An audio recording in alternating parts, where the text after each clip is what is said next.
আওয়ামী লীগকে নির্বাচন করতে বাধা দেওয়া হবে না, নির্বাচন কমিশনার বদিউর রহমান কি বললেন? নির্বাচন কমিশন সংস্কার কমিশনের প্রধান ডক্টর বদিউল আলম মজুমদার। একটি বড় রাজনৈতিক দলকে নির্বাচনের বাইরে রেখে নির্বাচন করাটা গণতন্ত্রের জন্য খুব স্বাস্থ্যকর নয়। আওয়ামী লীগ আসা দরকার আছে। আওয়ামী লীগ মুক্তিযুদ্ধের সপক্ষের একটা দল, মুক্তিযুদ্ধকে সেভ করার জন্য আওয়ামী লীগের দরকার আছে। ৭১-এর পরে কোন থানা পোড়াই মারছে কোন মুক্তিযোদ্ধারা, এর একটা এক্সাম্পল আছে না? হত্যা মামলা এবং মিথ্যা মামলা আর এই হয়রানিমূলক মামলা, এটা রেকর্ড ছাড়াই গেছে।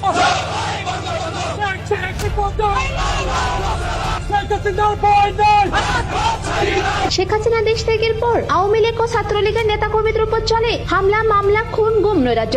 এমনকি আন্দোলনের মাধ্যমে নিষিদ্ধ করে দেওয়া হয় ছাত্রলীগকে। এছাড়া কার্যক্রম নিষিদ্ধ করা হয় আওয়ামী লীগের, বাতিল করে দেওয়া হয় দলটি নৌকা প্রতীক। প্রশ্ন ওঠে, নির্বাচনে অংশ নিতে পারবে কি আওয়ামী লীগ? তবে সেসব প্রশ্নের অবসান ঘটিয়ে আওয়ামী লীগের নির্বাচন করা নিয়ে মুখ খুলেছেন সিইসি।